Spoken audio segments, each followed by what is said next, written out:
Assalamualaikum warahmatullahi wabarakatuh. Alhamdulillahirabbil alamin wal aqibatu lil muttaqin. Asyhadu an la ilaha illallah wahdahu la syarikalah wa asyhadu anna Muhammadan abduhu wa rasuluh sallallahu alaihi wasallam la nabiyya ba'dah. Pertama sekali marilah kita bersyukur dengan nikmat Allah Subhanahu wa taala.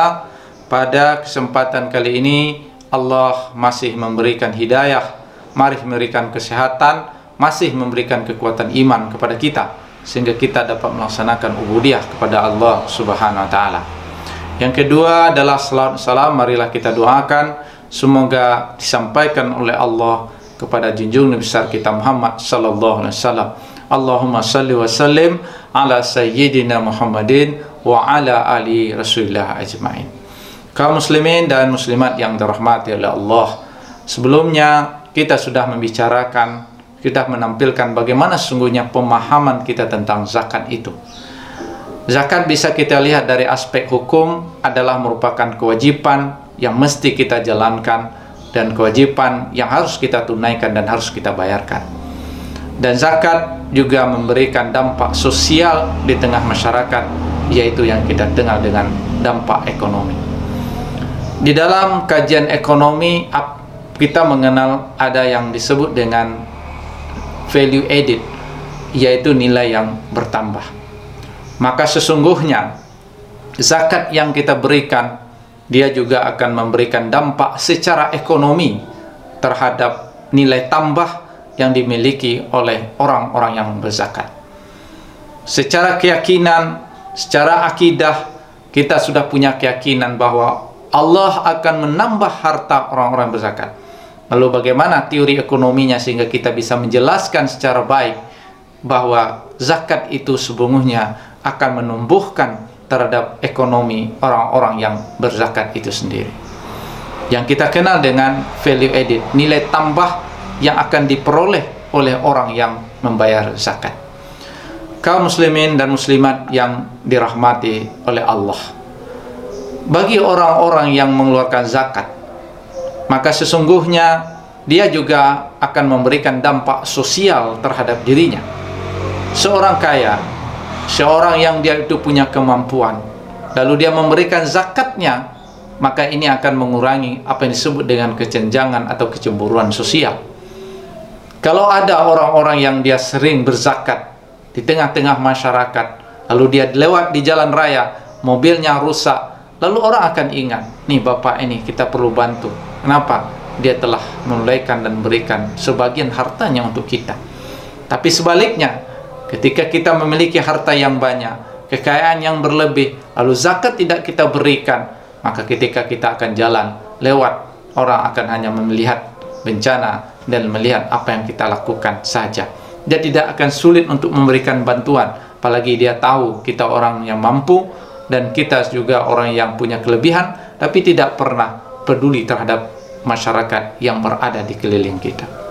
Maka secara sosial, maka zakat ini adalah menunjukkan kepada diri kita bahwa kita peduli terhadap manusia, peduli terhadap orang-orang yang sekitar kita.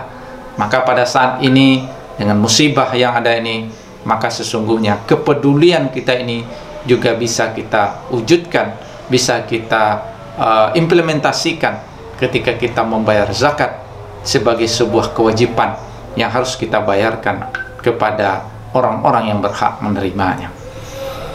Dan yang kedua adalah dari sisi nilai tambah yang akan dimiliki, yang akan diperoleh oleh orang yang berzakat itu.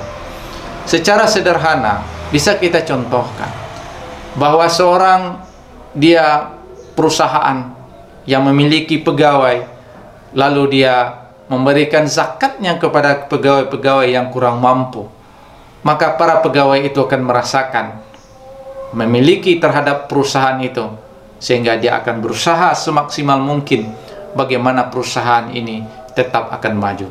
Seorang bos yang memberi dia zakat terhadap orang-orang yang berada di sekelilingnya, cleaning service, orang penjaga kebersihan, ketika dia diberikan zakat, dia akan merasakan betapa bosnya punya perhatian. Ketika dia punya perhatian, dia akan bekerja sungguh-sungguh. Ketika dia bekerja sungguh-sungguh, akan memberikan keuntungan terhadap perusahaannya, sehingga tetap keuntungan, kelebihan itu akan timbul kembali, ataupun akan kembali kepada orang yang berzakat itu sendiri. Kedua contoh lainnya adalah bahwa sungguhnya dia akan memberikan efek, ataupun yang disebut dengan ketika seseorang memberikan zakat terhadap orang lain, berarti dia mendapatkan belanja, mendapatkan uang. Ketika dia mendapatkan uang, pasti dia akan belanja. Ketika dia akan belanja, maka akan meningkatkan terhadap produksi.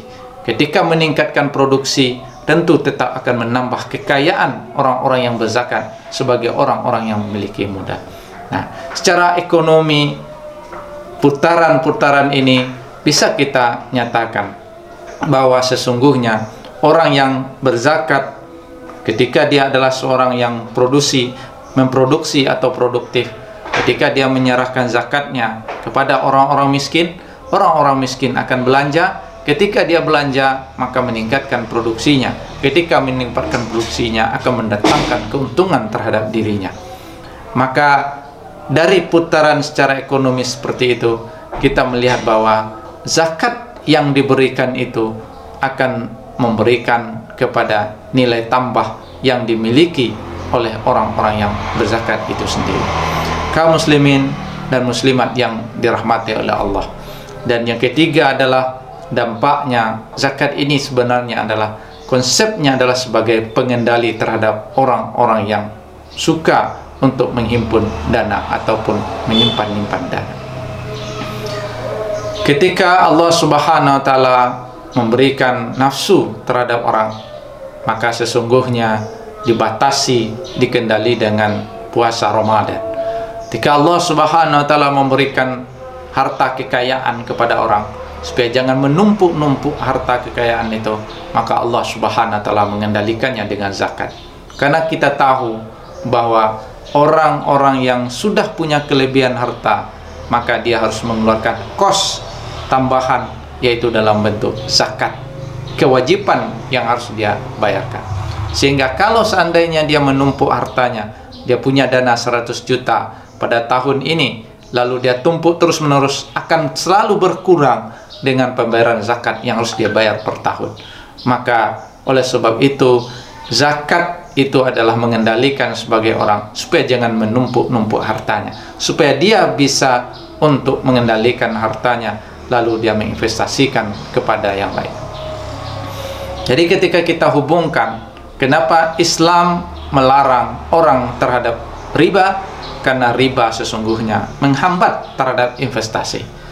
Lalu kenapa Islam di dalam dampak ekonominya mendorong orang melakukan zakat? Maka salah satunya adalah zakat mendorong untuk orang berinvestasi. Kenapa? Karena sesungguhnya ketika dana yang dia kumpulkan tidak dia investasikan, maka dia akan habis dan dia harus selalu membayar zakat. Oleh sebab itu, dia akan berusaha bagaimana sesungguhnya dia bisa menginvestasikan dananya itu sehingga dia tidak habis termakan oleh zakat. Jadi ketika dia investasi kepada perdagangan, maka dia menjadi zakat perdagangan. Ketika dia investasi terhadap binatang ternak, maka keluarlah zakat peternakannya. Ketika dia sebagai investasi untuk pertanian, maka dikeluarkan zakat pertanian. Maka dia tidak akan mengurangi terhadap hartanya itu. Disitulah kita melihat bahwa zakat didorong karena zakat mendorong seseorang untuk berinvestasi, melarang orang-orang untuk hartanya. Sementara kenapa riba itu dilarang? Karena riba itu adalah menghambat terhadap investasi. Begitulah Islam mengatur bagaimana pilar dalam ekonomi Islam ini, sehingga memang kita berharap dengan kita mengeluarkan dana zakat itu tidak menjadikan kekayaan itu menumpuk pada orang-orang tertentu, tidak menumpuk terhadap orang-orang yang kaya saja. Karena kita tahu ketika distribusi, ketika orang berzakat, maka berarti dia telah mendistribusikan sebagian hartanya kepada orang-orang miskin, sehingga orang-orang miskin itu bisa juga untuk hidup, bisa juga untuk berbelanja, yang ketika dia berbelanja akan meningkatkan produktivitas, akan meningkatkan produksi, dan akan membawa keuntungan kepada orang-orang kaya yang dia adalah sebagai produsen yang pemberi zakat nantinya. Makasih, banyak maaf. Allahumma fiqhil. Assalamualaikum warahmatullahi wabarakatuh.